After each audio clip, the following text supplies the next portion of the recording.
Everybody want to focus on the Philadelphia 76ers, Doc Rivers, Ben Simmons, and all of that other stuff. You know what I'm focused on? What the hell happened across the river? That's what I'm focused on. Brooklyn, stand up. KD, Kyrie, James Harden, home. Just like the rest of us. That's what the hell is on my mind right now. Not to say that the other stuff ain't on my mind, because it is. And it's bad enough that's on my mind. With Molly and Max here. But I'm being touched by magic this morning. Get ready, y'all. First takes in the house. Let's go. Both teams in a win and go home situation. Something that most people think, a lot more at stake, obviously. Game 7 is what everybody wants. Oh, baby, a right hand jam. We're starting to get some pace. Floats for Capella, who grabs and flushes. Fires a long three. And that might be the Sixers season. This team is special, man. Winning this building, Game 7, it's huge for us. Good day. What's going on, everybody? Welcome into First Take. We have a 5-time champion, a Hall of Famer, a business mogul. He can dress in a smile that lights up any room. Irvin Magic Johnson. So good to see you, sir. Thank you, Molly. Thank you for coming to the East Coast for a hot second for us. You'll be with us the entire show. Oh, I'm happy to be here, too. My brother. Well, you know, you called, bro. I'm here, man. Come on, man. And I feel you. Good to see you, Max. You too, Magic, always. And dressed for the occasion. Guys, we got a lot to talk about. Stephen A. teased it. Let's do this. We ready? We ready? Oh, hell okay. Yeah, you want to start in the East Coast? Because I can do that. All right. Let's do that. We start with last night's elimination game. The Hawks were too much for the Sixers and advanced to face the Bucks in the Eastern Conference Finals. This series has been all about Trae Young and Joel Embiid. Embiid putting up 31, 11, and 3, but it wasn't enough. Ben Simmons, meanwhile, struggled. 5 points, 8 boards, and 11 assists in that pivotal play where Simmons turned down a scoring opportunity inside and passed the ball to Thibault. Joel, talk to me. I don't know how to say it, but I thought the turning point was just, we had an open shot, and we made one free throw, and we missed the other, and then they came down and scored, and we didn't get a good possession on the other end, and Trae came back and he made a 3, and then from there down 4, and then it's on me. I turned the ball over and try to make something happen from the perimeter. But I thought that was a turning point. Doc, do you think Ben Simmons can still be a point guard for a championship team like the one you guys want to become? Yeah, David, I don't know that question or the answer to that right now. So I don't know the answer to that. Gentlemen, pay attention to these numbers, will you? So not Doc Rivers' best coaching effort. His fourth straight game 7 losses are tied for the longest such streak in NBA history. His 29 losses with an opportunity to clinch a series are the most among all head coaches. Rivers has an NBA worst 341 win percentage in such situations. Magic, you are up first. Who looks worse here? Is it Doc or Ben Simmons? It was definitely Ben Simmons. Doc doesn't play. So we have to remember Doc has won a championship, so he knows what he's doing.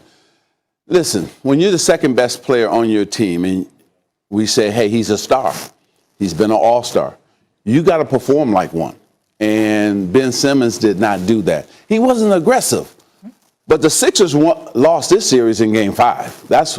If they had won Game 5, they would have won this series. But they lost the series when Coach McMillan of the Hawks did that hacker Simmons, and they couldn't go to the free throw line and hit those free throws, and that's where they lost this series. And then he lost his confidence in Game 5 as well, right? And so now it's time for a new destination and a new place for Ben Simmons. It'll be great for him. It'll be great for the organization. Rich Paul's got to go out and do his thing as his agent to get him in a place where he can thrive, get his confidence back. Hopefully there's a star at another team who needs a change of scenery as well, and bring that person into Philly. Fan base loves the Sixers in Philly, and this man can talk about that more than I can. I played against the Sixers twice, so I know that fan base. They love the Sixers, and talk radio this morning is probably talking about getting Simmons out of there. Mm-hmm. Doc Rivers prepared the team, but he can't shoot free throws. He can't knock down shots. First of all, here's the deal. There is no excusing what's going on with Doc Rivers. I love the man personally and professionally. But there have been several collapses on his watch. And this weekend is particularly devastating because the Los Angeles Clippers won a Game 7 and went to the conference finals for the first time in franchise history in Ty Lue's first year. And he did it the last 3 games without Kawhi Leonard. Go look up Ty Lue when he's down in a series or I got when you. it's on the line. I got you. The point is that you consider what Ty Lue did in year 1 and that Doc Rivers didn't do it in 7 years.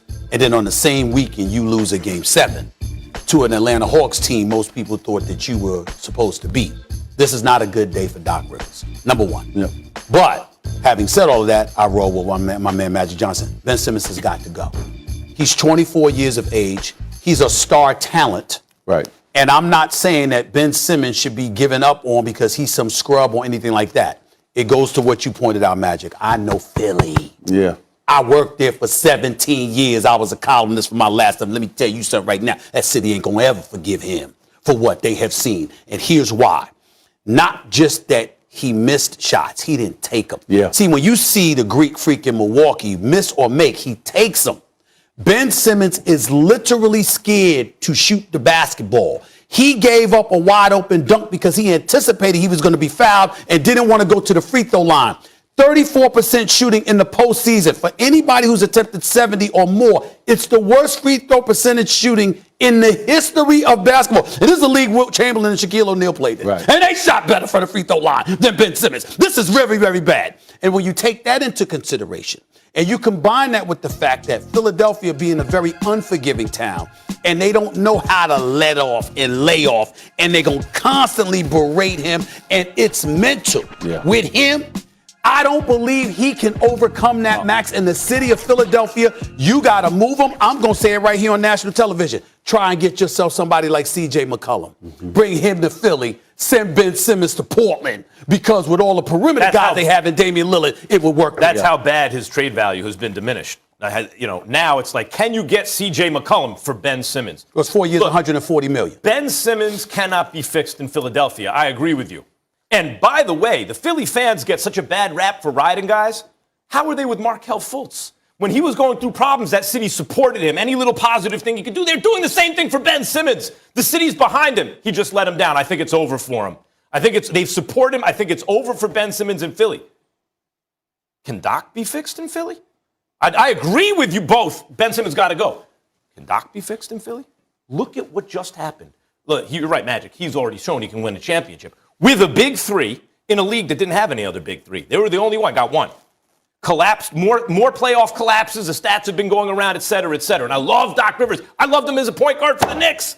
But we have to be honest about this. You can't play Dwight Howard in that game. Or Shake Milton. Like, those guys can't see the floor. He went 10 deep in a Game 7. Think about what was happening in that game early on. Dudes who were getting cooked. Like, this is just coaching stuff. Gallinari was cooking George Hill. Seth Curry was getting cooked by Herter, right? And then they're playing a backcourt of Trae Young and Lou Will. You got to punish that. Offensively, you have to. They can't play defense. You got to punish But with who? Who are you going to punish him with? Well, Tobias Harris would be nice if he showed up. Okay, but that didn't happen. Danny Green hurt. His injury hurt the Sixers. So you can't judge Doc Rivers until Danny Green is in that lineup. But this is it. You talked about last season. Doc Rivers wasn't playing against the Denver Nuggets. Kawhi Leonard and Paul George didn't show up in Game 7. Jamal Murray outscored both of those superstars. One man did, right? So that's not Doc's fault. Same thing here. Listen, Ben Simmons got to take ownership and say, listen, this is what's going on out here. I know Embiid's going to give me 30. I got to get at least 20 to 25 for us to win. What do you get for Ben Simmons? And who should want him? Well, a solid player. McCollum would be great because he can shoot. He'll stretch the floor. He can play alongside. And he ain't scared to shoot. Exactly. Stephen A., who do you think should want Simmons? I just said Portland. I think a team like Portland with the perimeter players and the style of play that they have, not to mention the fact that their Achilles heel is defense. Yeah. And Ben Simmons doesn't have Great, that. I think he's the best defender in the league. He can defend anybody. But let me also add this. Here's what I will, again, you're right about Doc Rivers. Here's what to point to, though. Seth Curry is a damn good basketball player, and we've been very pleased by what we've seen from him. He's undersized against Herter. You know it, you see it, That's what I'm saying. You do very little about it. You gotta. I understand Trae Young is a threat, but Trae Young was 4'22" before he hit from the damn logo in the last minute or so. Okay, Herter's hurting you all game long. Right. At some point in time, you got to make that decision. Get off of him. If you got to double up to get the ball out of his hands and force somebody else to shoot, disrupt their rhythm, do something, as opposed to keeping the undersized Seth Curry on. Stephen A. Magic, you guys are right about Ben Simmons. There's no argument. I'm just saying Doc can't slide. Like Brett Brown, you were calling, and you take that very seriously. You're not calling for people's job, but you said you have to take a long, hard look at Brett Brown after a certain amount of time, right? He never got out-coached like that. Oh, hell yes, no, he did. not like oh, that. Hell yes, he did. In a game 7 Magic, like that. Magic is here, so he didn't get to game 7, okay? But what I'm saying, other than Toronto, but Magic's here, so I'm not going to get into it. But hell yes, he did. Doc like Rivers, Brown. Doc Rivers just got out-coached as bad as you can get out-coached. No, he got out-coached. Yeah. In Game 7, we always look for a hero, right, on either side. And Herter happens to be the hero for the Atlanta Hawks. He's matched up with a 5'2" guy. Yeah, but he got it going. You got to give him credit. He got it going.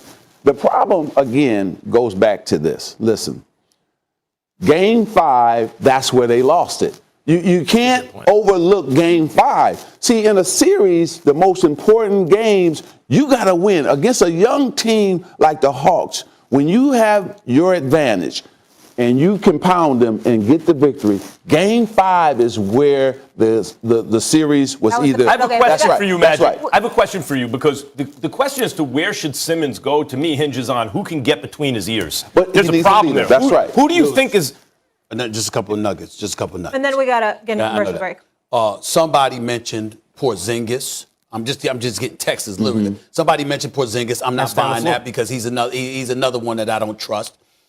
Somebody mentioned Bradley Beal. That's not going to work. The reason why is Washington would never do that deal because Russell Westbrook's problem is shooting. So why would you bring Ben Simmons to add with that? No, it's not going to happen. So you're not going to do that. And then I just got it on good authority. They were watching the game last night in Portland. There's a few people there that would not want Ben Simmons. You said would not. Yeah. Would not want Ben So Simmons. so Magic, who could fix Magic while you were here? They're like, no. Who could fix his confidence? Just like you did. Who could fix his confidence? Like the whole question as to where he goes is who could get to him. You got to have a veteran sitting there that can hopefully get his confidence back for him, right? And also take the pressure off him. You know who he reminds me of? Iguodala. Same situation in Philly. Miscast as a 1, yes. Couldn't live up to the billing. Went to Golden State. Right. Great player. And great player, right? When he was the third guy, no pressure Well, the on him. biggest problem with him was his initials. See, he was AI, okay? But he came to Philly with the initials AI after the real AI was in the building. One thing about Iguodala, though, he was never scared to shoot. No, he was there was never no scared to fear in shoot. Iguodala. But I'm just saying the situation is almost the same, where they didn't live up to the billing of being drafted that high, and then he went where he could now be the third of Draymond, Clay, and Steph, and he found a perfect role. So don't give up on Ben Simmons. He's too young, too talented. Just not in Philly. That's all it is. That's all I'm saying. Yeah. That's all we're saying. Just in Philly. Just work on the free throws a little. Worst percentage ever in the playoffs. Well, see, this is where young guys, this is where I get upset at young guys. You think you're all of that. And a bag of chips. That's right. Your game. And you haven't been working on your game in the summertime. That's right. Ben Simmons, Rich Paul, your agent, got to get you to work on your game all summer. But maybe this, he got humbled, you know? That's right. Sometimes we're picking the grapes, sometimes we're And drinking Molly, the wine. We've all been there. And Molly, in the off season, half of them are in LA and Miami. No. Yep. You don't I need get to the go feeling there. like You need to be somewhere else working on your game. Not there. They're working on their other game. All the stars in the Midwest. You can't do it. You can't do it. No, not Miami and LA. No. I'm picking up what you're putting down. Do you have a Stephen A's list for me? That's what I'm hearing. So despite scoring the most points ever in a Game 7, Kevin Durant bounced from the playoffs on Saturday night. Stephen A has his top 5 reasons why Brooklyn didn't advance. Stephen A's list. You better bring it. That's right. You know who did advance? That would be the Suns, and they didn't miss a beat, even without CP3. Just how badly did the Clippers need Kawhi back in order to keep up with Book? First take rolls on. It's just too many distractions. You can't be going to play. Oh, yeah. The man, the magic man is in the house. So guess what I came up with? I usually reserve Stephen's A-list for the end of the show, but I wanted this near the beginning, Magic, because the Brooklyn Nets are home. They are done, just like the Knicks, but I won't rub it in too much because I was rooting for Brooklyn. Knicks first, New York always with me, but here's the bottom line. There's 5 reasons, Magic Johnson. This is dedicated to you.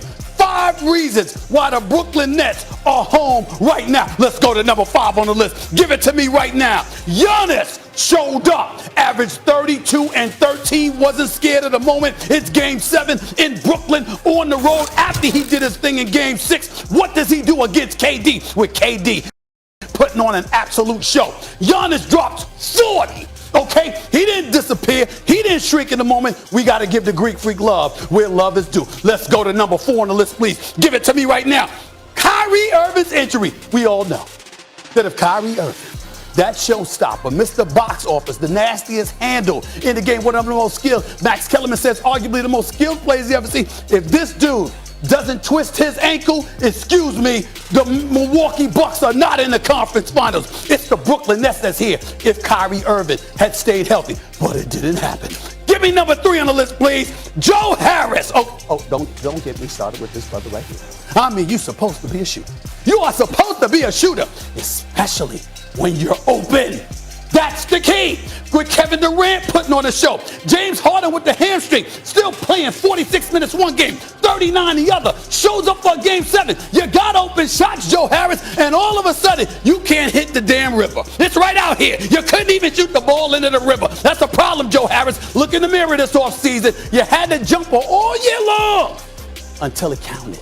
And then we couldn't find you as an APB out for you. Think about that. Let's go to number 2 on the list, please. Give it to me, Steve Nash. Excuse me, Steve Nash, ever heard of a timeout to give Kevin Durant a break? Because you know how exhausted he is. He played 48 minutes for you in Game 5. He showed up in Game 6, was in the midst of playing all 53 minutes in Game 7. Think you could have called the timeout to give him a breather, a break, so he wouldn't shoot an air ball on that last shot after being completely spent? I won't get into some of your other substitutions. I won't get into some of the other things that you didn't do. But that was a flagrant error on your part, Steve Nash. You made a slew of them, and coaching clearly was an issue. But it doesn't eclipse number 1. Give it to me right here. Karma. Oh. Why? Wow. Get out of here. Oh. Listen to this, Max. Stay with me. James Harden, love him, but wanted out of Houston. Came into camp out of shape. Came into the season out of shape. You think that didn't have something to do with the hamstring injury you ultimately incurred? Absolutely. I brought up coaching at number 2, right? Remember, Kyrie Irving is quoted as saying at the beginning of the season, we don't really need coaching. Guess what? Kyrie, you were thinking about you. What about the other players that we're going to need to produce? Better coaching might have had those other dudes ready to help Kevin Durant in a Game 7. Then you, Kyrie Irving, you missed some games. You took a couple of weeks off. You took off whenever you wanted. That didn't send the right message to the team. Blake Griffin, you didn't show up in Detroit. You stole money from the Detroit Pistons. You didn't want to play basketball. You didn't even dunk in 2 years until you arrived at Brooklyn. Okay? This kind of stuff ultimately comes back to bite you. That's what happened to the Brooklyn Nets. That is why they're home right now. If they were together, if they were committed, if they put in that work constantly, day in and day out, not just as coaches, but as players, you would have been more together. Karma wouldn't have been against you, and you'd be in the Eastern Conference right now. These are my 5 reasons why the Brooklyn Nets are home watching the playoffs with the rest of us. My apologies to KD, because good God, he was sensational. I got to give it to you. That's the list right there. I take that list all day long. Karma's, you won me over with karma. Yeah. You said stay with me, I did. You won me over with karma. But let's keep it simple. Injuries is number one, period. Injuries decide this whole playoffs. LeBron's ankle and LeBron's wheel, whatever, and AD not playing every series. Just look what happened. But I basically included it in it. I talked about I get it. the injuries is part of the karma. That's what I'm saying. Okay, but Kyrie is hurt and Harden's hurt. That wasn't James Harden. That was like a shell of James Harden. But I told you why. Okay, Nash is right on the money. Nash, right after injuries, is Nash. It was easy to be the coach of that team when you roll the ball out and say, take us there, KD. But could you design some plays? But maybe Max, take Harden out of the game? But Max, everything you just said is right. But they still had a chance to win Game 7. That's crazy. Yeah. All the things you just said, they still had a chance to win if Joe Harris had just hit 2 or 3 shots. Or KD doesn't airball the last shot. Well, he's too tired. He's exhausted. Yeah, he's exhausted. I mean, you can't expect him. I mean, the man did everything that he could to put his team in a position to win. He hits almost. I wish it wasn't a 3. It was a 2 at the end. I know, that was a killer. Because the feet was too damn. That was a killer. But you know why I bring up the missed shot? You're right. KD played his heart out. It was amazing. But LeBron always gets held to the MJ standard. Right. Michael Jordan would have done that. Michael Jordan never takes ever in a Game 7 the last shot with the game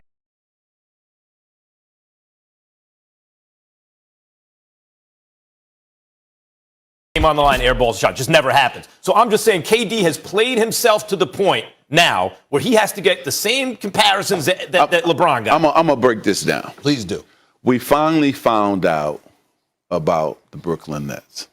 They got 3 superstars. The best entertainer in all of basketball, Kyrie Irving. James Harden played the best I've ever seen him play this whole season.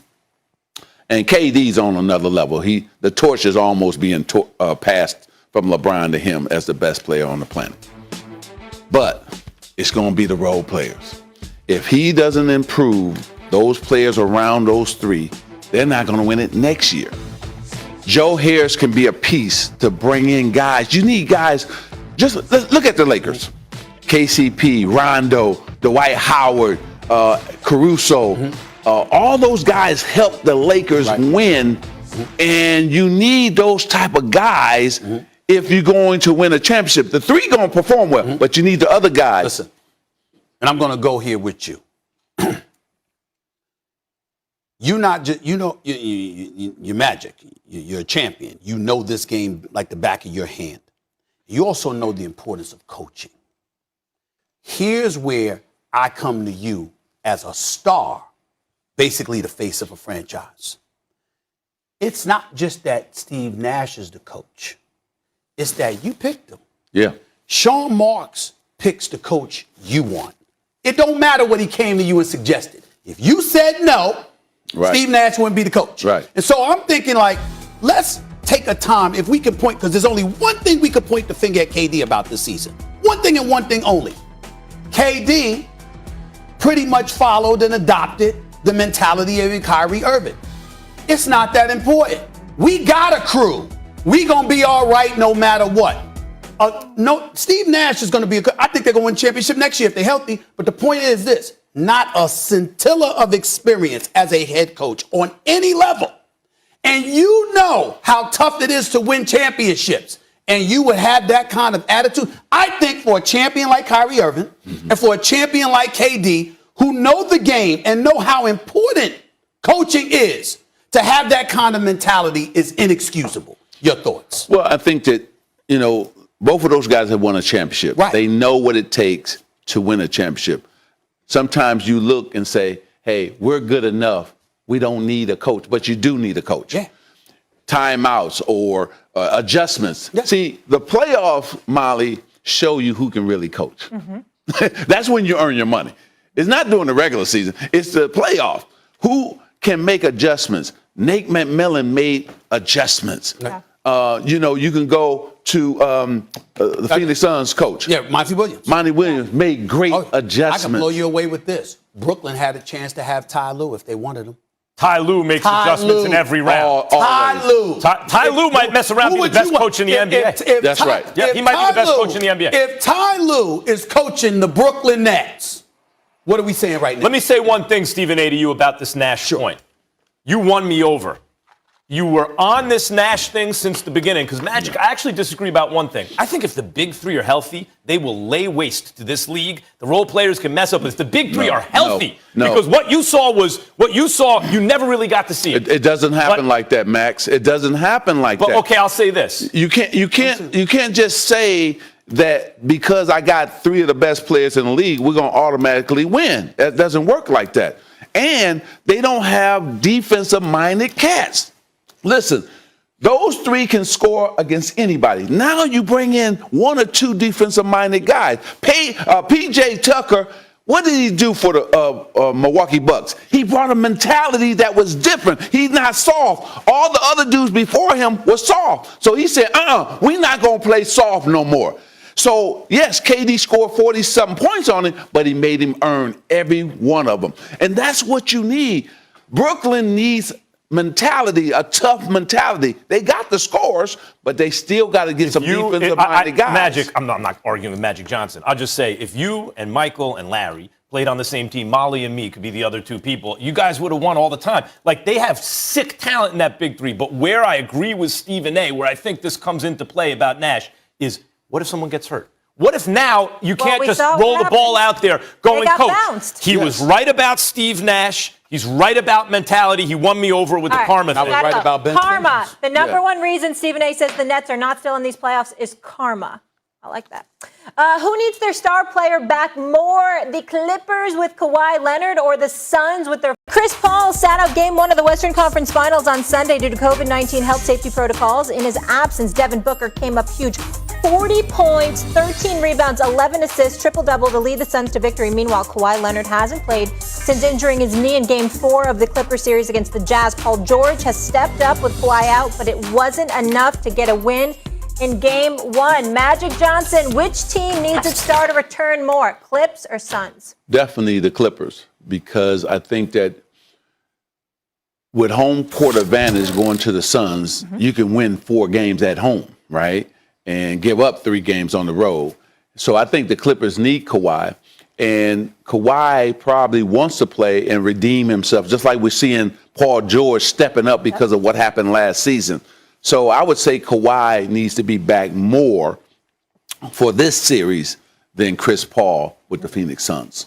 Couple of things. As an aside, I agree with Magic about that. I'd also like to remind the viewing audience out here that they're very, very lucky that Magic Johnson decided to just go back to being the ultra successful businessman, not running the Lakers franchise, because the basketball world wouldn't be fair, because Kawhi would have been in the Lakers uniform. This man was still there with LeBron and AD. I'm telling you what I know. He don't have to.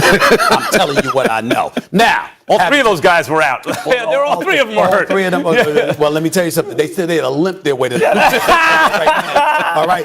Having said all of that, I'm gonna tell you it's Kawhi Leonard. Yep. You want me to tell you why? Because without Kawhi Leonard, the Clippers ain't winning this series. Now, I give the Clippers major props. Ty Lue, exceptional job, and that environment Friday night was electrifying. Yeah. I've never seen the Clippers environment like that in my life. Okay, it was something special to behold, and them raining threes, and that kid, man, who's right from the Bronx out of Florida State, it was special. You can play. Beverly hit 3 threes, and it was just crazy. It was unbelievable. Having said all of that, this is a different level, because whereas you had Donovan Mitchell and basically nobody else athletically, particularly with Conley hurt, that's not a problem in Phoenix. They're a guard-oriented team with Bridges, all right, Booker, CP3 of these boys, Payne coming off the bench. I like them. But I want to say this for the record with Magic Johnson sitting right here in studio with me. I told you with Donovan Mitchell, that's D-Wade 2.0. He's special. Devin Booker is the next Kobe Bryant. Yep. I'm saying it on national television. Devin Booker is the next Kobe Bryant. Yeah. It is official. His first playoff appearance. And the brother's a number 1 option, averaging over 28, dropped 40 in a triple-double in the first game of the conference finals. And just the way he plays, he's an assassin. And guess what? This Clippers team, You need Kawhi back to knock that kid off. What did I say gonna before the series started? Devin Booker is a mini Mamba. He's the closest thing offensively to Kobe's game in the sense that he can kill you from anywhere. Yeah. Kobe was his mentor as well. Yeah, he's a mini Mamba. Here's He the ain't thing, mini. and I hate this question. I hate it because it's a hard question to answer. Who needs their star more? I'm actually going to say Phoenix needs Chris Paul more, and I'll tell you why. Chris Paul, like James Harden was playing the best basketball of his career. Chris Paul in the last series is the best he's ever played, and that is saying something in that career. That was perfect. I always ask Stephen A. because of his relationship with Larry Brown. Like, Chris Paul must be Larry Brown's, like, that's how you, perfect. That's exactly how you play it. Right. And that was the perfect point guard playing perfectly, right? Now, here's why they need that. Devin Booker gave you a 40-point triple-double at home. You won by the skin of your teeth. By the skin of your teeth. And if you think man can't play that way, man can play. He can play. Paul George can play. Rondo can play. They have a team full of guys who can play. They were on the road without Kawhi, and that late shot by Batum in the fourth quarter, I forgot how much time was left, it looked good out of his hands, may have changed that. Maybe they wind up winning that game. He's off a little bit. That Clippers team is live without Kawhi. I think the Suns need Chris Paul back. Magic, if you were, go ahead. Go. No, go ahead. Max, there's no maybes, baby, in the playoffs. You either win or you lose. Right. That's all. By the way. That's Black it. and white. So Chris Paul can miss a game because of pain. Because he can run the show and Devin can score. Bridges is playing, man, off the charts right now. They got a lot of guys that can get you 10 points, 12 points, so on and on. The Clippers, if they're going to beat the Phoenix Suns, need Kawhi. Kawhi was playing some of his best basketball, too. See, we didn't give him love because he's been dominant during this playoffs. So I think the Clippers really need him. And you got to go on the road and beat them. Yeah, you're going to have to take one on the road at least. You got to take one on the road. So that's why I say Kawhi. And you're right about CP3. He's playing the best he's ever played. But we know he's coming back. That's right. See, we know he's coming back. We don't know if Kawhi is coming back. I don't want to make, I know we got to go. I don't want to make my brother Magic sick at all, but as an aside, I don't even want to make you sick, and I actually like making you sick sometimes. But I got to tell you this. I actually heard that Brooklyn, P.J. Tucker's camp, was telling folks he thought he was going to end up in Brooklyn. Yeah, that's the guy. He thought he was going to end up in Brooklyn, and for some reason, it didn't happen. Wow. If you Brooklyn, wow. How do you not grab P.J. Tucker? I'm telling you. How do you let that man? I love P.J. Tucker. Yeah. He reminded me of Michael Cooper, who I used to play with. Great in the locker room, great with the press, great with, and does the dirty work. Hard out here, fellas. Let me get this break in. Kevin Durant. Now, back to you. First take. Yes, everybody. That was this date 4 years ago today. And as the mystery books indicate, you'd both be right, as Magic did get LeBron to the Lakers one championship later. I would say that worked out for LA. Speaking of LeBron, guys, a lot of folks say he's still the best player in the league, that the torch has not been passed yet. So that's where we go with this next debate. So after scoring the most points ever in a Game 7, has Kevin Durant, I'm looking at you, sir, officially passed LeBron James as the best player in the NBA right Molly, not yet. Okay. He got to win that chip. He got to win that championship. And they came up short, just like LeBron and the Lakers came up short this season. So LeBron still has the edge on those championship rings. So I would say not yet. But I tell you, I was just taken back. And I've never seen a guy perform like KD did in that Bucks series, and just like he was doing it from everywhere. So I was very impressed with KD. He's one of my favorite all-time players, and the way he can score, where he can score from, is just amazing. And I would say this, you know how the torch is being like this? Like in the Olympics, the pass in the back, they got to work on that turn. And KD is like, got his arm out, waiting on it. And let me just bring this up. LeBron turning. Exactly. Let me just bring this up. It's just like Larry Bird and I We're on the bus. That's right. We're on the bus. Exactly what I was going to bring up. Go ahead. Go ahead. No. You tell it. You tell it. No, first person. Somebody can tell it like you. That's exactly what I was doing. It's yours. Go ahead. Go ahead. I have this You make me mad now. I need yours. So we're on the bus. Right.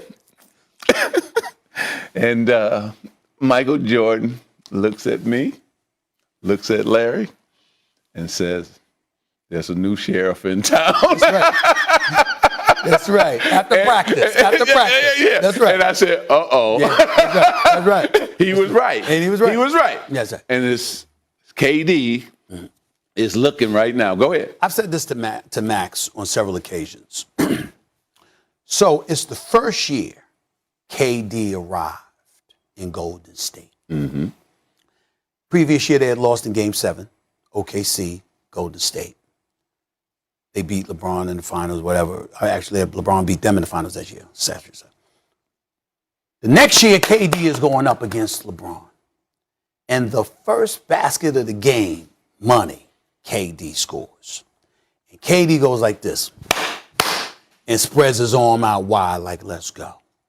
And what I was saying to Max is I said, in basketball parlance, that's when you saying to a guy, I'm here now. Yeah. See, you had me when I had the other crew. But now I got a crew like you do. Mm-hmm. Now it's me and you in KD's mind. Now it's me and you. And that series, even though LeBron averaged a triple-double with 32 points, triple-double, and he was sensational. Yeah. I constantly remind folks, KD averaged 35 on 53% shooting. Brother wasn't playing. And what I'm saying to you is this. I'm partial to offense. I know how great LeBron is. LeBron has a better resume. KD got some work to do to catch LeBron's resume. Right. But I'm talking talent. Mm-hmm. And when I look at the offensive talent of Kevin Durant, and I think about those 38,000 points that Kareem Abdul-Jabbar scored, one guy in this sat up there and said, you know what, I feel like, I think I'm going to catch this record. If he decides, I just think I'm going to catch this record. He's going to do it because he's just that unstoppable. To be the sniper that he is at 6'11" with a 7'6" wingspan, who can finish at the free throw line. Let me say this real quick because we're going to run out of time. Real quick. I'll put it, what's real barbershop talk? It's basketball and boxing for the most part, right? So let me make this barbershop for a second. Sure. LeBron had the undisputed title. Mm-hmm. There was no dispute to his claim, right? Yeah. It's like Tyson Fury when he beat Klitschko. He's the undisputed champ. Then he went away for a while and Anthony Joshua was coming up, right? Now there's a dispute. Whoever you think is champion, there's a dispute at least, right? LeBron, the title has not been taken, but there's a dispute.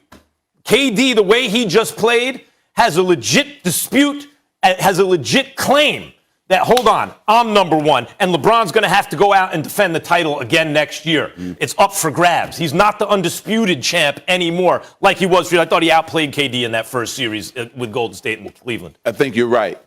Now there is a debate where before there was never a debate. Yeah. And so it's going to be interesting next year for both of them, right?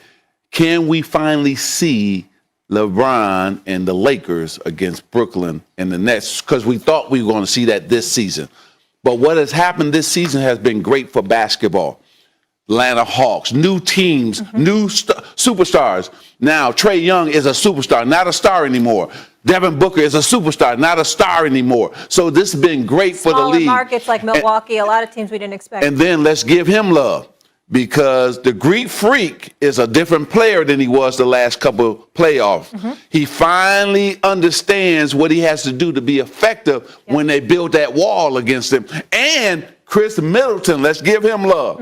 That guy is real at closing the games for the Milwaukee Bucks. I need to get your thoughts on this, though, guys. Okay. Coming up next year on First Take. There's a lot of Laker fans here, but once the Lakers are gone, if we're not playing the Lakers, you should be cheering for the Clippers. And that's just how I feel because it's all one city. And I can just feel the love, and I'm just very happy and proud of our guys. You hear that? I heard him. You know I love Coach Lou. I wanted him to coach the Lakers. That's right. But he knows that Laker fans are not going to be pulling for the Clippers. That's it. That's all I'm going to say. And this is what I will say to you. The best thing for Laker Nation is for the Clippers to win. You know why? Why? Because the comfort of being a Los Angeles Laker, I'm talking about as players in the organization, will be gone. And the level of fervor that you naturally have ingrained in you would permeate throughout the whole organization, because there's a champion in LA and it ain't you. We ain't having it. And so from that point, it will hold that organization as you know, I I lived in LA for 6 years, did Max and Marcellus with Marcellus Wiley, my man, on ESPN radio. Magic, you remember. And let me just tell you something. Lakers fans find the Clippers adorable until they come up in the world. Then they hate them. They're Lakers fans rather see the Celtics win than the Clippers. No. Lakers fans will never root for the Clippers. That will never happen. When Clippers come to Dodger Stadium to watch the Dodgers play and they put them on the screen, they boo. Boo. That's real fandom. That's loyalty. I respect it. Laker Nation always And my stand boy up. Chris Paul, when he was with the Clippers, Magic. they boo. Starting right now. Hope you had a wonderful weekend. Greeny with you on a Monday from the Seaport. We are jam-packed and we are full up. Take a look at the crew we've got over here talking football today. Mike Tannenbaum, Chris Canty, and Dan Graziano. The size disparity is somewhat jarring, even from here. We will have plenty of football to get to, but we begin, of course, with the NBA's Game of the Night, Game 7. Sixers hosting the Hawks. Joel Embiid, Trae Young, pick it up in the fourth. A good game. Entering the fourth, Trae Young really struggling. Only 11 points, but he starts to cook when it matters most. Under 7 to go. Hawks are down 4, and Young gets this one to go, and it's a 2-point game. Under 4 minutes to play now. We're tied at 86. What a night Kevin Huerter had. When they needed buckets, he was there to get them. Over Seth Curry, Atlanta's got the lead. 3.5 to play. Here's the play everyone is talking about this morning. Ben Simmons appears to have an open dunk, but instead he gives it up to Matisse Thybulle, who would get fouled. That's a wide open slam. Simmons did not attempt a shot in the fourth quarter. Meanwhile, Hawks up 1, 3 minutes to go. Young almost loses it. Then he throws it up, and Clint Capella throws it down. It's a 3-point Atlanta lead. 30 seconds later, same score. Young, there it is. He would finish with 21. Hawks up 6. A minute left. Hawks lead is 1. Big moment. Huerter pulling up for 3. Thybulle gets him in the head. That's 3 foul shots. He'd make them all. Kevin Huerter scored a team-high 27, Atlanta by 4. Next Sixer possession. Season on the line. Embiid stripped. We're going the other way. Danilo Gallinari, uncontested. Oh my goodness, Atlanta wins. They take Game 7, 103-96, advancing to take on Milwaukee in the Eastern Conference Finals. And for Philly, the questions will not stop. Man, I'll be honest. I thought the turning point was, when I don't know how to say it, but I thought the turning point was just, we had an open shot. You think Ben Simmons can still be a point guard for a championship team? Yeah, David, I don't know that question or the answer to that right now. Still believe in him, but we have work to do. We're going to have to get in the gym, put a lot of work in, and go forward. That's some pretty telling comments there from the two most important people on the team. Ben Simmons, as I mentioned, didn't take a shot in the fourth quarter last night, but that was not unusual. In 5 of the 7 games of this series, he did not take a shot in the fourth quarter.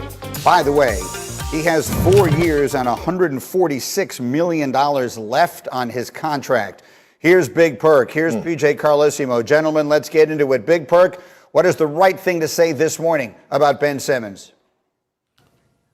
Well, the right thing to say is that Joel Embiid needs to get on the phone with Elton Brand, Daryl Morey, and Doc Rivers and say it's time to break this up, meaning get rid of Ben Simmons, okay, and get him some Neosporin, Vaseline, I don't know what, because he's allergic to offense, okay, and he breaks out and hides every time he touches the basketball, and it's time for him to score. Here's the thing. I don't even know if Ben Simmons is a point guard. I don't know if he's a forward. He might be a center. You might need to run pick and rolls and have him lobbing to the basket. But this is unacceptable watching him play. You're talking about a guy that was an all-star this year, and you can't deliver 12 to 15 points, average that in this series. If you do, they win the Philadelphia 76ers would have got past the Hawks. It's just disturbing to see. I tried to give Ben Simmons the benefit of the doubt, but he's just not the answer, especially for this Philadelphia 76ers team. He had 5 points in total last night, as you mentioned. PJ, how much of it is fair? How fair is it, I guess is a better way to put it, to place the majority of this on Simmons? It's fair, but you got to deal with it. He's got a contract. He's got a track record of excellent play. I mean, Perk mentioned he was an all-star. He was an all-NBA player. He led the league in steals. He's a 3-time all-star. You have to deal with it. Last night, any comments a coach or a player are going to make right after getting beat in the Game 7 when they're the number 1 seed and their aspirations for this year was to win the championship. That's fine. Everything's fine to say it right now, but what are you going to do? Ben's got some issues right now, and the issues have to be dealt with. He's also got a contract, but I mean, he's more talented than most of the people in the league. So, it's no secret. There's only 30 teams in this league.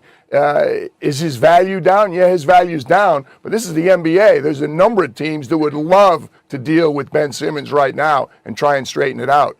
So I want to make sure I'm clear. When you say you got to deal with it, I get it. He's got a contract.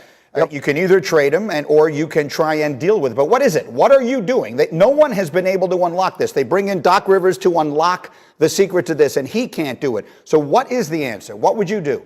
The answer is, I don't know that I have the answer, but you have to try. You try and get somebody in to talk to him. His problems are in his head right now. It's not a question of ability. Is he a good shooter? No, he's not a good shooter. But he does enough other things on the floor on an all-league basis. I mean, we're talking an all-NBA 3-time all-star. Who's kidding who? He's a great talent. You have to figure out how to use him, and you got to try and get his head straightened out, assuming the problems are in his head. Here's the problem. I think you can both be right at the same time, Big Perk. The bottom line is you can be a good player in the NBA and be Ben Simmons. But he's not supposed to be a good player. He's supposed to be an elite player. He's supposed to be doing the things that the Devin Bookers and Kevin Durants of the world are doing in the playoffs right now. And Perk, I think what you're saying is he just can't. Yeah, he can't. And look, this is the problem, right? We talk about him being a 3-time All-Star and an All-NBA player, but right now he's playing like a role player. This is a guy that's supposed to be a Robin to Embiid as a Batman, and he's not delivering that. Averaging 9 points is just not going to get it. I played with a lot of Hall of Famers in my career, and I know what to expect out of your Robin, and what he's doing is completely unacceptable. I mean, he's literally running away from the offensive end. He's shying away from the basketball. I don't know, how do you fix that? Because he's proven to us time and time again every year that he's not going to take the shots. And here you got a guy in Giannis, coach, that are taking 3-point shots, are not afraid of the moment right now. Make or miss, he's actually taking those shots. And we just watched the clip where Ben Simmons passed up on a wide open dunk. I don't know about this. Perk, I'm with you. That was inexcusable. But Joel Embiid had 8 turnovers, including the one you just showed with 44 seconds to go. You talk about the turning point in the game. That was a heck of a turning point, too. So don't just throw Ben under the bus. Matisse Thybulle fouls a guy and puts him on the line for 3. That's a team loss. That's not a Ben Simmons loss. I hear you. But at least at the end of the game, Joel Embiid is on the floor, and Ben Simmons can't even be on the floor. They can't even put him on the court, PJ, because he won't touch the ball. They'll foul him immediately if he does. I agree, Greeny. Right now, there's no question. But again, what are we going to do? People are going to want to take that opportunity.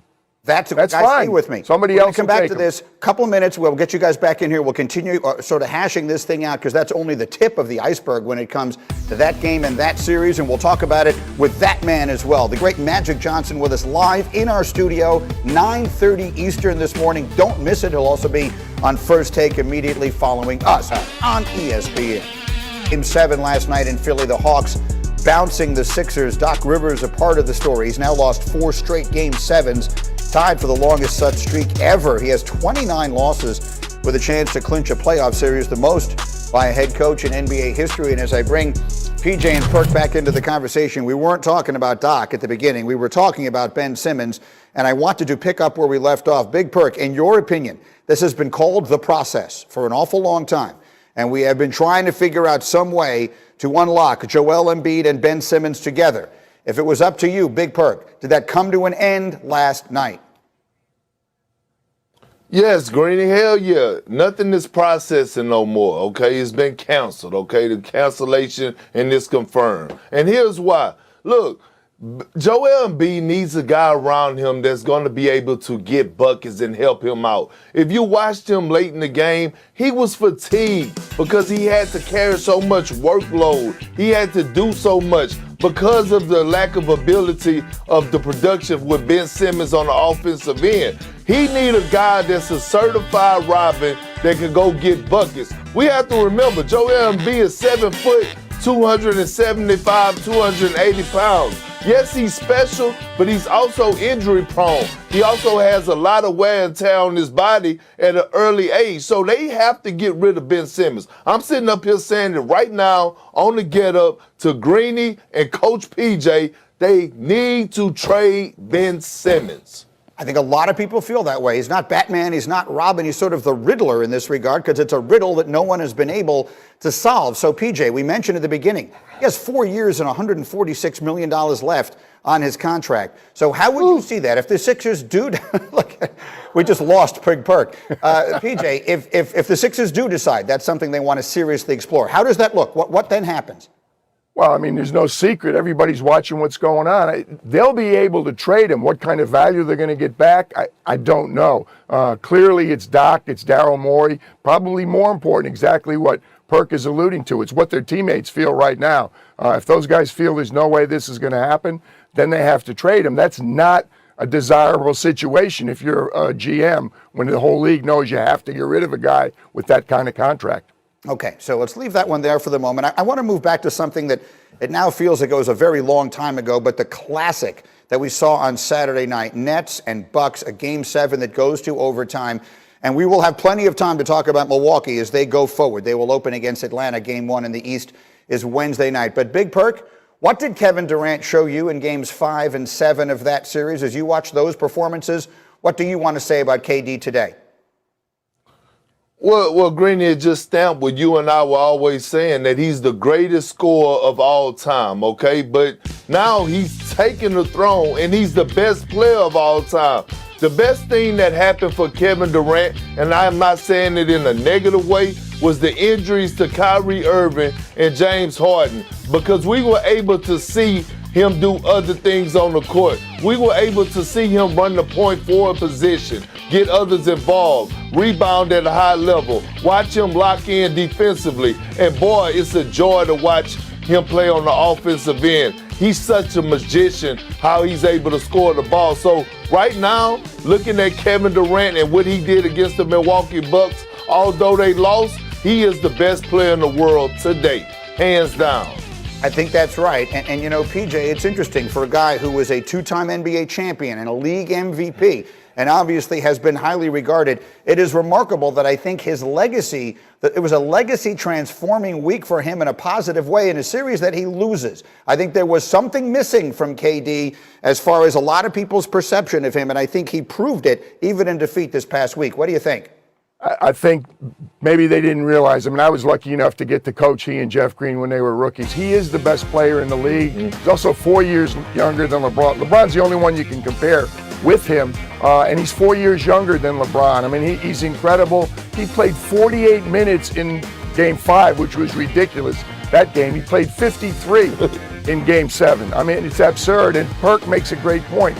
Played both ends of the floor. He's third in the playoffs in block shots. He's up there in steals. He's magnificent, and he's a heck of a person on top of that. He's a great teammate. Is he the best player in the world right now? Big Perk says yes. We'll talk about that. Without question. That's Perk and I agree. That tells you how clear it is. Perk and PJ both say it. What does Magic Johnson think? We'll ask him in an hour. Don't miss Magic live 1 hour from now here on Get Up. He'll be in our studio. We'll talk about the process. We'll talk about whether or not KD is the best in the world. We'll give you the one thing the Lakers need to do to get LeBron another shot at a championship. All that advance to the East Final to take on the Bucks. And afterwards, so many questions. Man, I'll be honest. I thought the turning point was, when I don't know how to say it, but I thought the turning point was just, we had an open shot. You think Ben Simmons can still be a point guard for a championship team? Yeah, David, I don't know that question or the answer to that right now. Still believe in him, but we have work to do. You know, we're going to have to get in the gym, put a lot of work in, and go forward. So Simmons doesn't take a shot in the fourth quarter, and that's nothing new.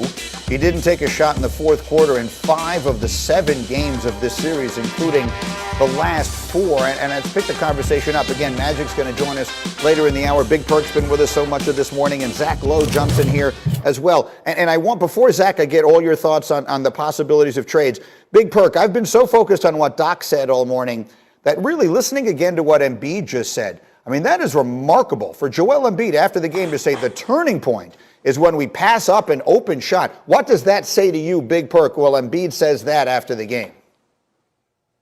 It's not good, Greeny. And usually when your superstar players come out there and they in their post-game interview and a reporter asks them a type of question like that, usually they say, hey, it was a lot of things that happened that we could have done better or I could have done better. He pointed the finger right at Ben Simmons. So you know what that goes to tell me, Greeny, is that he's been feeling this way all series long. This didn't just happen in this one play. Joel Embiid has been feeling this way all series long about Ben Simmons and him being allergic to the offensive end. So, Zach Lowe, on your podcast last week, I want to make sure I get this exactly right. This was after the Game 5 collapse. You said if they lose this series, I think they have no choice but to explore Simmons trades. So they've lost the series. What do they do now? I think they have to explore Simmons trades. Look, there's just no sugarcoating it. The Simmons thing is an ongoing disaster unfolding on a national stage. 2018 playoffs, he wasn't good enough. 2019 playoffs, he wasn't good enough. Injured last year. This year, even worse. The bottom line is the only time the Sixers looked like a real championship threat was when Jimmy Butler was there for that one season and they pushed Toronto to the limit in the Kawhi shot game. They haven't looked that way since. And Ben Simmons does a lot of great things, but offensively he's just disappeared and it's not good enough. And the Sixers do not have enough offensive creation around Joel Embiid. And the only chip they have to play, after all the chips they had, after everything they got in the process, the only chip they really have to play now is what can we get for Ben Simmons? And I got bad news for the Sixers. The other 29 general managers, they all watched the playoffs really, really closely. They all saw all of this too. So this is going to be a really tough spot for them. It's worth pointing out he has 4 years and $146 million left on his contract. That said, Big Perk, does it have to end here? I think what Zach is telling us is that they're not getting a king's ransom back for Ben Simmons. But in your view, even if they cannot, do you believe that is a move they have to make?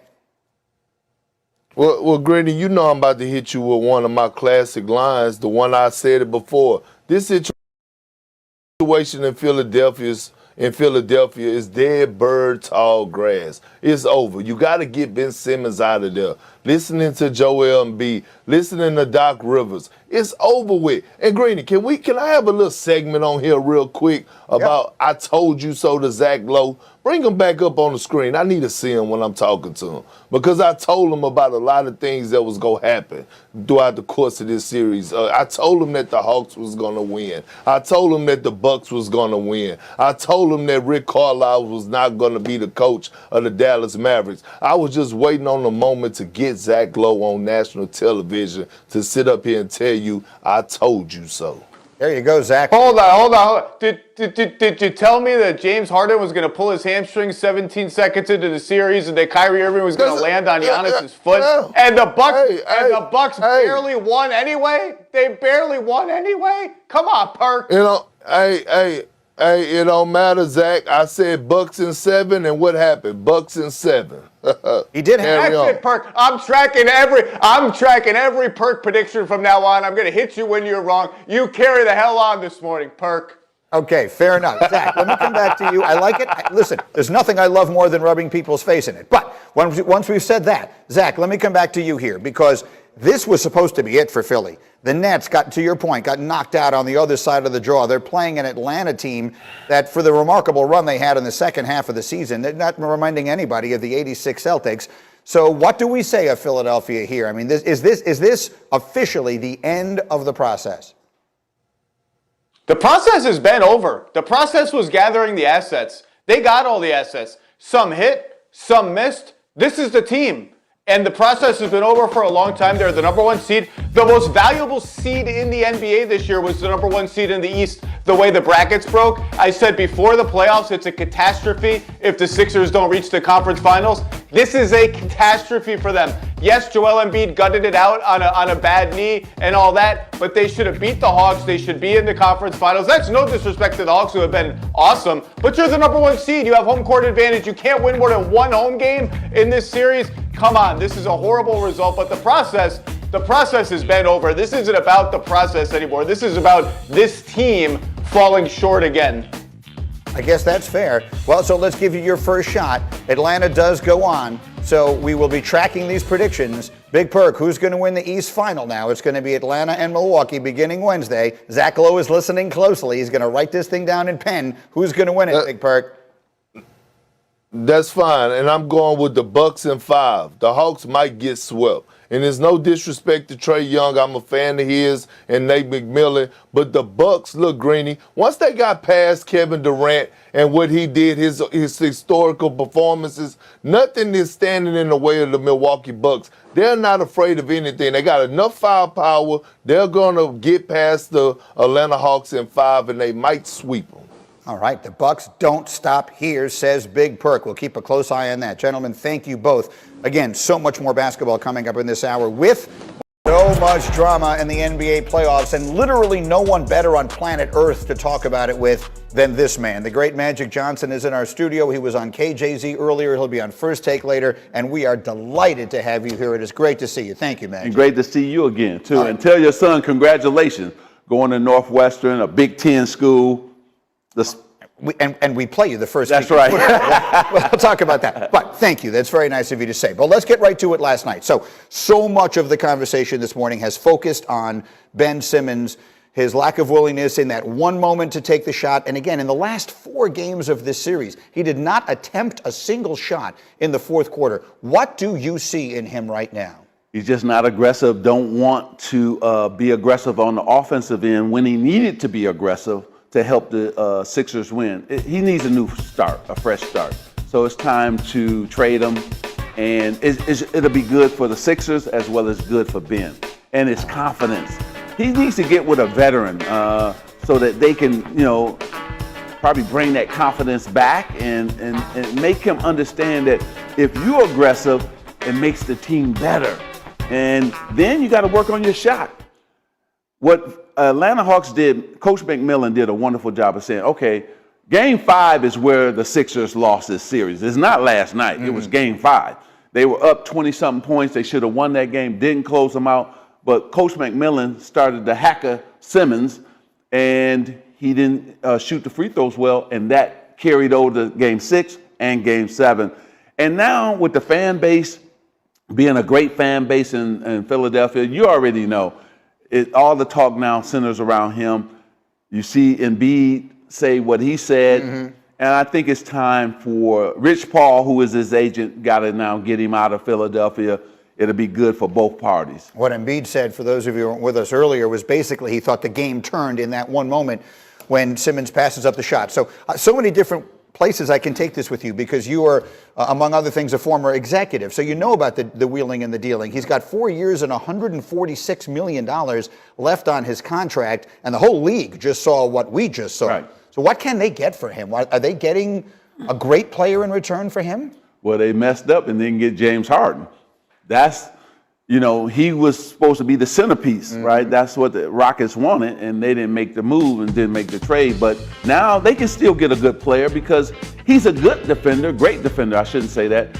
But one thing about contracts, another team has a bad contract too, right? And so it's always teams willing to trade guys because maybe that guy is struggling in that other city and he needs a fresh start too. So I look for the Sixers to trade him. I look for another team to take him because he still has a high ceiling and a high upside. He just needs to get his confidence going and get it back. And he's got to get more offensive minded, Greeny. That's where he's going to have to improve. And he can't say now, I'm not going to work on my game in the summertime. To me, he needs to play more basketball. Even getting in a summer league or something, play more basketball and just take shots from the outside, pickup games where that can bring him his confidence. So here's the most important thing I want to ask you as one of the genuinely greatest leaders in the history of American team sports. You say he needs a veteran. If you're that veteran, he comes to your team, and you want to help him instill that confidence. You want to make him more aggressive. What do you say to him? Well, first, I'm taking him to the gym every day in the summertime with me, right? And we're shooting, playing one-on-one. We're working out. We're probably shooting 1,000 shots a day, both from the outside as well as free throws. And every day I'm talking to him, getting him going. And so then when the games come, every time he don't take a shot, I'm in his face saying, you are open for that jump shot. You got to take the shot, because that's what brings your confidence. The fact that you're doing it over and over again, and finally you hitting one of them, right? That drive to the basket, he drove to the basket about 5 times last night. He had the dunk or the layup, and he kicked it out for a 3-point shot. You can't do that, not when they need you to score in Game 7. And so I hope that it works out well, because I like Ben Simmons as a man and as a person. And so I hope it works out for him. All right, we'll see. So the Sixers go out last night. Atlanta, Milwaukee are now the 2 alive in the East. Another team that went out over the weekend was the Brooklyn Nets. And I want to ask you, because it's always fascinating for me to hear the Immortals talk about this kind of thing. When you watch the performance of Kevin Durant in Game 5 and then again in Game 7, what did you see through your eyes, who are one of the few people alive who can know what it is to play at that level? What did Kevin Durant show you? That showed me a Kobe Bryant, Michael Jordan type performance. It reminded me of Michael Jordan against the Celtics when he got 60 and they lost. That same type of performance, and everybody said, uh-oh. It's getting ready to be Michael Jordan's league, right? And so I think that Kevin Durant put himself in that type of atmosphere with those type of players, Michael Jordan, Kobe Bryant, and we're going to be blessed because we get to see more of this. Who else has come back from Achilles and performed like Kevin Durant? I think LeBron got one more year to be the man in this Kevin Durant's league right after that. Okay, let's focus in on that, because that was the next question. You're not willing to say right now Kevin Durant is the best player in the world? I think Kevin Durant is the best scorer on this planet, in the world. I think that, yes, now they're running neck and neck. LeBron knows he's got to come back and have a great year, and his Lakers got to have a great year. But let's see what happens next season. LeBron, he can just do everything. And so he's not going to give up this crown too easy of being the best player in the world. You know, I'm remembering a day, and this is a very long time ago. You were working here and you were doing a telecast for us, and you had LeBron James on. LeBron James came on in an interview, and you said to him, congratulations, LeBron, you are the best player in the world. And I remember coming on my old show, Mike and Mike, the next day and making a very big deal of that. If Magic Johnson says to you, you're the best player in the world, that's a big deal. How important is that? He's been the best player in the world a long time. How important do you think that is to him, and what do you think he's thinking as he's watching Kevin Durant this week? Greeny is very important to him. You know, we got egos. That's what makes us who we are. And so, you know, he pulling for Kevin Durant because that's his friend. But he still wants to be the man. He wants to be number one in the world. But he knows right now. It reminds me of myself and Larry Bird when we saw this guy named Michael Jordan. we kept looking like this, saying, uh-oh, here he comes. And we both had to pass the torch to him.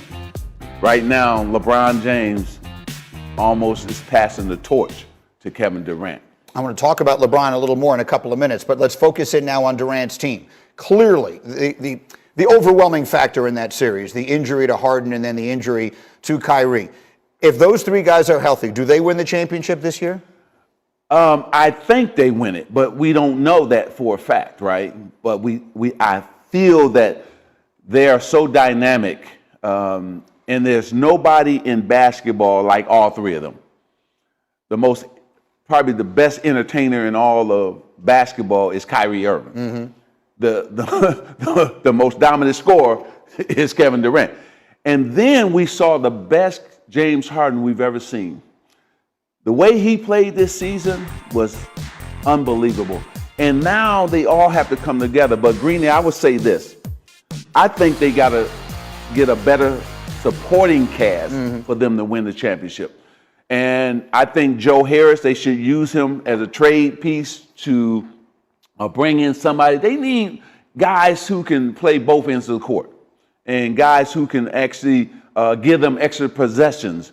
So they're going to have to get the role players to be a little bit better if they're going to win the championship, because everybody's going to build over the summer to beat them, right? And let's say Milwaukee wins it all. That's going to give them the confidence to go up against Brooklyn next season as well. They already beat them this season, but it'll give them the confidence to beat them next season. So I think they got to improve. All right, we'll see where it goes. Magic Johnson's going to stay with us. We're coming right back in just a moment with much more on this. We talked about LeBron. Is back on Get Up, and as Magic and I here in the break reminisce about his career. You broke the record for career playoff assists in 1985. Whose record did you break? It's either Bob Cousy or Jerry West, and I'm going to take Jerry West. That's correct. You got it right. What's the young man name in the back? Hambo. Hambo. Oh, yeah. You tried to get me, but I had to say, okay, these two guys are the guys who played in the finals and the playoffs the most, right? So I figured it was one or the other. Okay. Well, not only that, because he got it exactly right. Jerry West was the one who broke the record. Bob Cousy is next. And then, by the way, do you know who broke your record? No. Nobody even came close. You still have the record with 2,346 career playoff assists, and all of them as a Laker, and obviously one of the greats of all time. And then your last act, really the great act as a Laker, was to bring LeBron James to town. And so your friend Stephen A. Smith, who you're going to see in a few minutes over there on First Take, he comes on this show and he says the Lakers championship window is closed. What do you think of that? No, it's not closed. And they have to make some moves, though, because the West is so much better now. We're seeing it already with Phoenix and the Clippers, and we haven't even talked about Utah and Denver when Jamal Murray gets back. And so, and then the big three out here back east. And so we have to get better, and they got to get some shooters to surround AD and LeBron with, because Danny Green, that move hurt us. Rondo, that move hurt us, because those guys brought something that we don't have anymore, right? Danny Green could shoot from the three-point line. Rondo with his basketball IQ and also be able to create shots for his teammates. Dwight Howard closing down the middle. So we miss those guys. So Rob Pelinka just got to bring some shooters, help AD, help LeBron, space the court, and I think the Lakers will be fine. One of the big question marks about Anthony Davis, or about the Lakers in general, is Anthony Davis and his inability to stay healthy. No one questions his brilliance as a player. When healthy, he's an MVP caliber player. But how do you handle him during a season in which, I mean, we hate the words load management on this show, and everyone hates them, but the reality is you need him to be healthy at the end of the year, and it doesn't always happen. How do you handle it? Well, Greeny, you're right. First, he got to change what he's been doing over the summer. And I think he's got to get somebody to stretch him. He also probably got to work with a physical therapist to make sure all the injuries that he had this past season, he's over those injuries, and it can help him during the season next season, right? And then for the Lakers, I would say yes, not load management as much, but make sure you watch how many minutes you're playing, watch back-to-back games, because he is injury prone. Before he got to the Lakers, he used to get injuries with the Pelicans. So we know that. The main thing for the Lakers is we just can't depend on those two guys anymore. We need a third scorer. We need somebody who can get us 15 to 18 points every single game. And that's where Rob Pelinka's got to make a deal, or he's got to draft somebody who can do that. So who is that? What is that move? If you're making that move, what is the one move that could put LeBron back over the top? Well, what I'm understanding right now, because I haven't talked to Rob or Jeannie about this, I know Kyle Kuzma, who played great before those guys got there, he needs to be a second scorer on a team, right? And I think he can actually do that. Can I just interject? Someone has just entered the room This is about to be fascinating.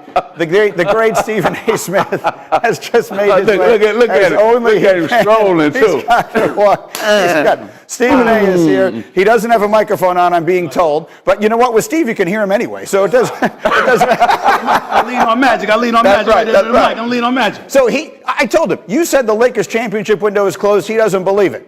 Well, listen, it's very rare that I disagree. Here we go. Thank you so much. It's very rare that I disagree because, after all, this is Magic that we're talking about. Mm-hmm. I mean, it's presently constructed. This team, their championship window, they did something Magic and the Lakers never did. They won the championship. They were feeling themselves. They were walking around as champions. I'm not talking about LeBron because we know he takes care of himself physically. But there's a lot of dudes out there that didn't commit themselves to defending the crown they had earned. And as a result, you got all of these teams on a come up. They are what they are. As presently constructed, their window is closed. Now, if they go out and get somebody like Dame Dollar or Damian Lillard or something,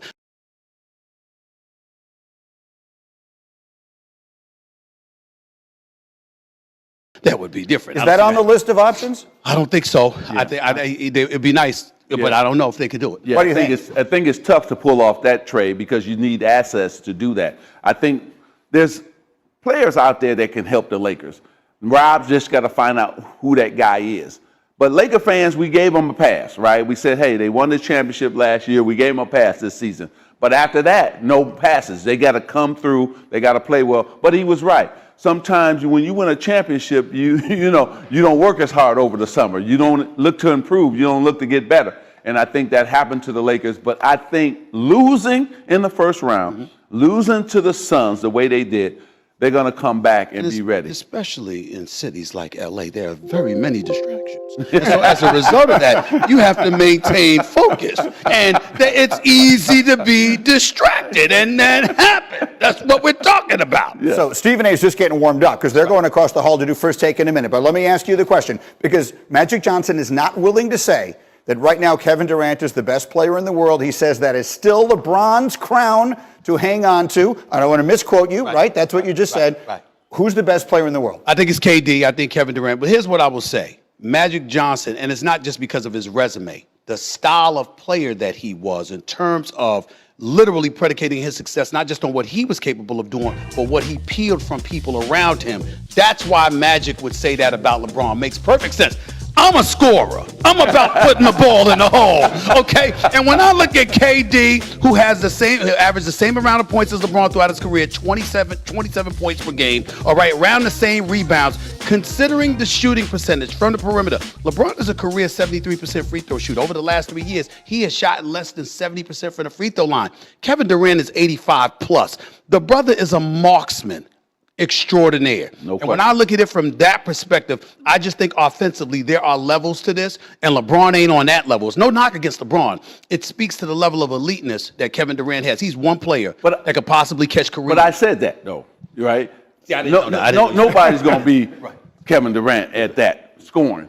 But LeBron getting everybody involved, making his teammates better. But the good thing is, it's always next season, and we're going to see. Because who's going to win the championship is going to now say, okay, that's the guy now, right? If Kevin Durant leads Brooklyn, then it's his league from here on out. If LeBron leads the Lakers, then he's going to still be the man. So we got to look and see what happens. You talk about getting up in the morning. Not only do you have Magic, but you got Magic with Stephen A. Lord. I'll see you in a minute. Stephen A. across the hall. Magic is on his way there again. He does KJZ today over here and then doing First Take right off the top of their show. Thank you, Stephen A. And thank you. One more thing, as I have to let you go. So, and then there were 4, and none of them have KD, and none of them have LeBron. You've got Phoenix. You've got the Clippers. You've got Milwaukee. And Atlanta. It took me a second to put it all together in my head. Who's going to win? I want Chris Paul and the Suns to win, but I think Milwaukee is going to win. I think it's Giannis's turn. He's been through a lot of pain, and now because of that pain, they're focused and they're ready to win a championship. But they better be ready to play these Atlanta Hawks because this young team is playing great basketball, but I'm hoping for Chris Paul because it reminds me of Dr. J. Everybody was cheering for Dr. J to finally win his championship. He swept my Lakers, and they won. And Chris Paul has meant so much to the league, just like Dr. J did back in the day. So I'm hoping Chris Paul wins. His team able to get him a win yesterday in his absence again in the COVID protocol. We'll see when CP3 is able to get back on the court. The great Magic Johnson has to go next door. It is such a pleasure to see you. Always, Thank you my so friend. much for coming Thank in you here. too. You are the best. The best. Magic Johnson again on his way over to first.